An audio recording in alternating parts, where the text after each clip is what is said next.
嗨，大家好，我是坦平叔。今天是2025年3月2号，这一期咱们继续胡聊胡适、胡指挥，还有胡一进老师今天是周末，关于胡适的消息不多，我们看一看春节以后关于这个 DeepSeek 横空出世，应该说春节以前这就热度，但是春节以后是不是遭到爆炒，甚至搞了一个杭州六小龙概念？这个反映到我们的资本市场，就是我们的胡适相关的人工智能、人形机器人等等，也就是科技股有了不错的一个涨幅甚至有人鼓吹中国10大科技股，进一步鼓吹中国10大科技股比肩美国的这个7个科技股，就是7巨头。这个美股不是走了很长时间的慢牛吗？牛市主要是得益于这个7只科技股，英伟达、特斯拉、苹果还有谷歌。好像咱们现在也可以对标美国，咱们也有10大科技股，美国是7大科技股。那我们的科技股真的这么厉害了吗？我们的科技股真的可以担此这么重的任务吗？我们看一看经济学家马官员，看看他是怎么说的。大家看视频。我现在不认为中国的10大科技股可以跟美国的7大相提并论，我认为这是资本市场上的一个噱头，不要被这些炒作的概念一下子冲昏了头脑。过去中国的很多科技股可能被低估了，所以这一波特别所谓的10大科技股经历了一波强势的上涨，有些50%、60%，甚至涨幅超过70%的都有，但是跟美国的7姐妹比，可比性不是很强。美国的7姐妹走到今天为止，它是经历一个时代的考验的。我们把时间拉长到10年去看的话，这些公司基本的涨幅都是超过10倍的。我们有多少超过10倍？我去研究了一下，只有茅台超过10倍，剩下的没有。这是一个最基本的。我们说你要看一个长期，第二个你要看它掌控的技术，就是它有没有决定这个行业的未来。通过这一波点燃以后，大家看到了，好像差距没有那么大，我们也是可以去追的。但是从实实在在的角度来讲，差距仍然比较大。现在包括一些国际投行讲中国的10大科技股怎么样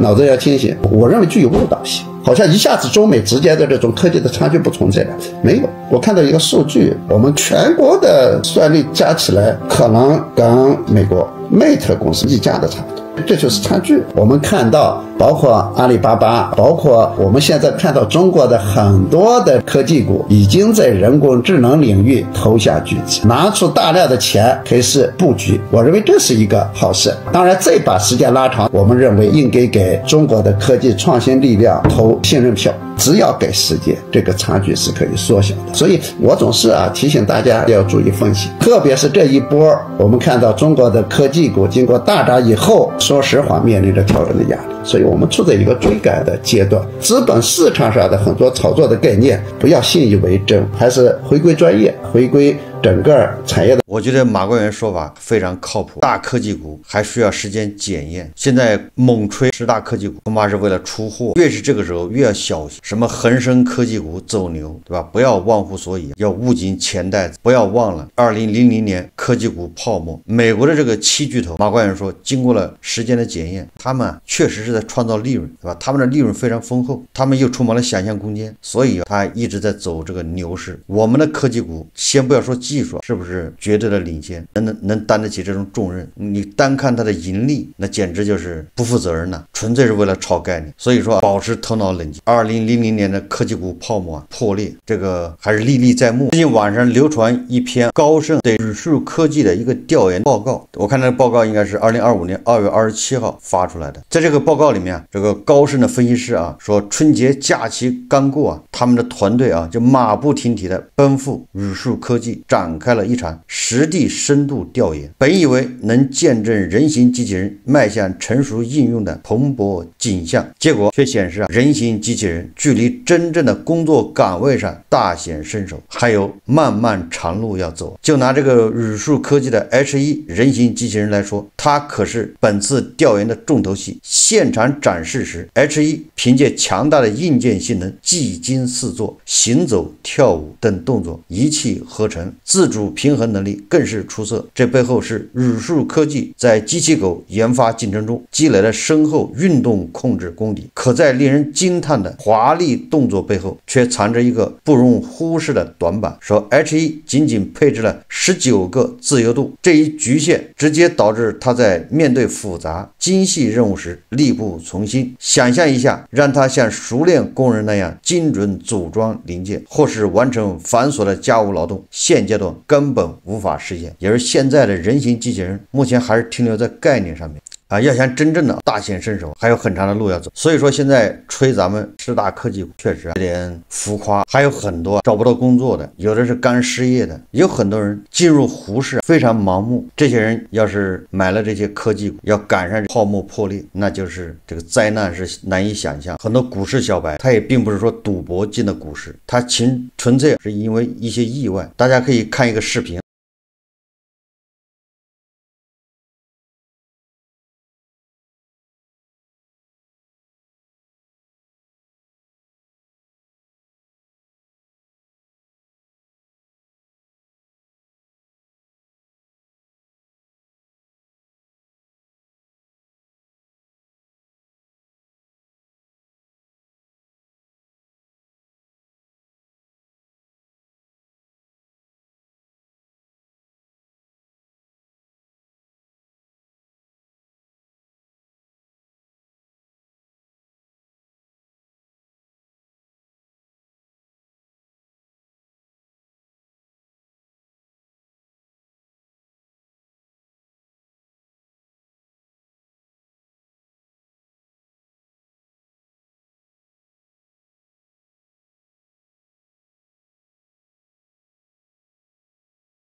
这个视频中的主人公，他说他是一个码农，毕业之后也就失业之后找不到工作。我反复强调，我以前在节目里面一直说，你找不到工作，千万不要着急，不要盲动。人这个时候特别容易盲动，沉不住气。最主要是手上有几个赔偿金，这个时候最多的选择就是加盟一个品牌，要么是奶茶店，要么是火锅店，开始创业，直到钱赔干净为止，自己就非常被动，或者做其他的生意。这个视频的主人公，你看他就是在这种心情的支配下，非常盲目，因为同事或者朋友在炒股，建议他也炒股，还好他拿了一点钱去炒股，得出的结论是炒股想赚钱很难。我们试想一下，如果他在1年找不到工作，2年找不到工作，他势必会把自己所有的钱都放进去炒股，他一定会把炒股当一个职业，炒股是他唯一的希望，他把希望寄托在炒股上面。因为他没路可走，炒股他可以搏一下，一旦有了这个念头，他一定会慢慢，除非他后面找了一个工作或者找了一个事干，否则最终是就变成职业炒股的，那结局一定是非常悲惨。我一直说你炒股像胡一进这样炒股可以，胡一进炒股你可以把它定位为玩，找感觉，赔了钱他虽然也很沮丧，但是一点都不影响他生活，不影响他跳广场舞，也不影响他搞人体摄影。你像这个视频中的主人公，我们有很多人跟他是一样的，人到了35岁以上很容易就失业，完了就找不到工作，这个时候千万不要盲动，只会让自己陷入这种困局，就越来越深，最终到不能自拔。说到胡一进老师，胡一进老师或许是周五的这个暴暴跌让他清醒了一些。这个胡锦老师破天荒呢，从连续10几天狂舔俄爹，给俄爹背书，嘲笑泽连斯基。这个破天荒呢，他周末这2天居然他没有嘲笑泽连斯基。昨天节目还说了，面对泽连斯基啊，一个人在白宫跟特朗普和万斯2个人的这种辩论或者争吵，胡锦老师破天荒的没有再一次进一步的嘲笑泽连斯基。我昨天节目说了，不知道他会不会写这个微博，因为我们可以理解他昨天他是从震惊之中，他没反应过来，脑子嗡嗡的。完了之后，他也要看上面的风向，上面这个风往哪边刮，他才能这个决定往哪边叼，往哪个方向出击。果然，今天胡锦老师就写了一篇微博。这次微博，胡锦老师虽然也附带着调侃了一下泽连斯基，但是他的矛头主要指向了万斯。他的微博这么说的他说白宫发生的激烈争吵对特朗普是个打击，肯定会给他的团队带来挫败感。他显示特朗普控局能力远不如他自以为的和外界猜测的那么大。然而这件事的更大意义在于，它是个引爆点，是里程碑，把各方都推上更没有退路的境地。所以我看胡锦老师在这儿还是没有忘记为他俄爹担忧。当他这个叫为他俄爹高兴还没几天，说这个俄罗斯熬出来了，那么今天的得出结论是各方更没有退路的境地。可以说他的俄爹的命运是一波三折。特朗普输了威严，被一个小泽连斯基顶撞成这样，他打了个引号。泽连斯基也有冲动的细节，这使得共和党建制派找到了理由，在乌克兰问题上跟着特朗普一起大转弯。之前出于道义，他们还有些羞羞答答，但是今天共和党当下的掌权派们纷纷怒斥泽连斯基支持特朗普和万斯，要求他感谢美国的态度。过去美国的乌克兰立场有一个建制派基础态度，若隐若现，但是今天彻底分裂成了共和党和民主党齐刷刷的2个声音。民主党共同斥责白宫上演的一幕是美国前所未有的耻辱，当共和党一起帮着特朗普和万斯带节奏，引导公众认定泽连斯基冒犯了整个美国。泽连斯基在离开白宫后，仿佛表达对美国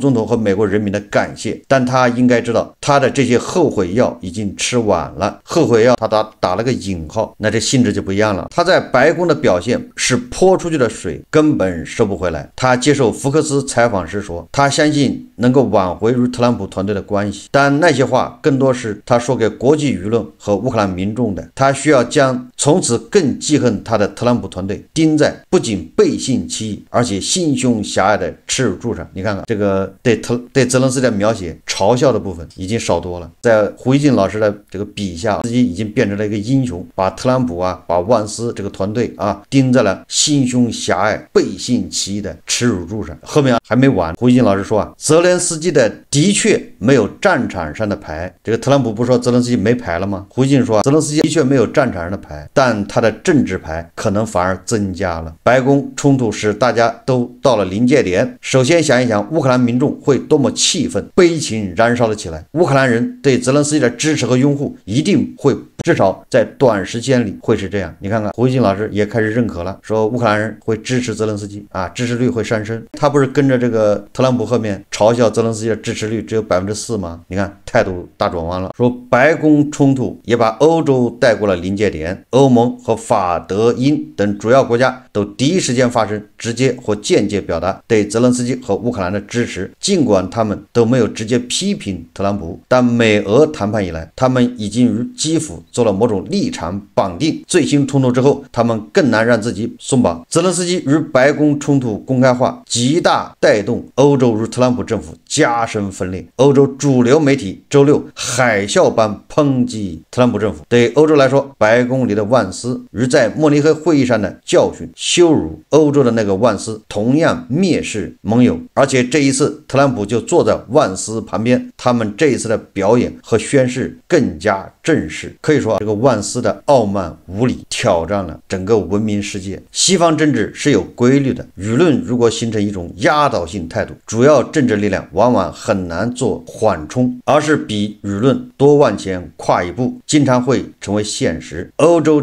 的确在安全上还离不开美国，这当中既有他们对美国的顺势依赖，又有他们情绪抱怨。现在这个时候，除了白宫急变，欧洲社会大概率会比之前更多一份情绪化。如果他们确有能力单独支持乌克兰，或者他们认为值得这样试一试的话，他们会做一番坚持的。现在泽连斯基成了整个欧洲最敢顶撞特朗普的人，他宣示了整个欧洲的不满和愤怒，他实际成为欧洲缓和对美态度难以逾越的一道墙。他在白宫的表现虽然有一些冲动，但总体上展现了他的勇敢，不畏强暴，会有更多欧洲人视他为英雄。当下谁不支持他？不支持他，在欧洲舆论层面属于政治不正确。你看胡锡进老师他已经说，这个泽连斯基在白宫的表现是展现了他的勇敢，不畏强暴，会有更多的欧洲人视他为英雄。我觉得胡锡进老师啊，就是一惊一乍，在白宫里面椭圆形办公室当着那么多记者的面顶撞特朗普和万斯勇敢，还是说在基辅，对吧？就在俄罗斯人的炮火底下，俄罗斯人离他只有一箭之遥，美西方派专机接他走，他不走，他还坚持在基辅拍小视频，哪个更勇敢？3年来泽连斯基多少次到前线视察，离俄军的这个枪口也不过只有1-2公里啊，完全是在狙击手的射程之内，哪个更勇敢？胡锡进老师对泽连斯基这些出生入死这种大义凛然他看不见，他也不觉得那叫勇敢，反而在那个办公室里面跟特朗普跟万斯怼几句，这就叫勇敢。这反映了什么心态呢？反映的是胡锡进老师他害怕万斯和特朗普。你别看他嘴上天天调侃骂这个特朗普或者万斯，但是胡锡进老师他是一种叫慕强心理，谁厉害他就服谁。为什么他要支持俄爹？因为俄爹是真流氓，他表面上嘴上是反这个特朗普，反这个万斯，反美帝，实际上他也是很害怕美帝。这时候他瞧不起的泽连斯基突然敢骂美帝，敢跟美帝对着来，这一下就成了胡锡进老师这口中的英雄，勇敢，不畏强暴。所以说胡锡进老师他评论整个的国际事件，他有一个亲疏远近，他有他的立场。泽连斯基反抗俄罗斯的强暴已经3年了，他一直在嘲笑泽连斯基，从来没有说泽连斯基勇敢，他只说泽连斯基是美国西方的帮凶。到这儿跟特朗普顶了几句，那就变成勇敢。确实啊，胡锡进老师这个作为咱们国内头部黄俄，这黄俄的顶流，也是名副其实。胡锡进老师后面说他然而这毕竟是战争，最后的底牌不是道义，不是支持率，而是谁能取得战场的更大胜利和优势。这胡锡进老师某种程度上也开始说了啊，也就是说，看假使俄罗斯赢了，那也不是俄罗斯的道义，也不是俄罗斯什么支持率，也不是俄罗斯是正义，他就不就是这意思吗？毕竟是战争。反过来说啊，你乌克兰就是再正义，你乌克兰就是在站在道义上，你也未必能赢。你看胡锡进老师不就说这种模棱两可的话了吗？春天很快来了，如果乌军节节败退，虽然泽连斯基可以把罪过归到特朗普团队头上，但目前这个逻辑将可能被战场变局压断。如果战场形势真的出现颠覆性变化，欧洲的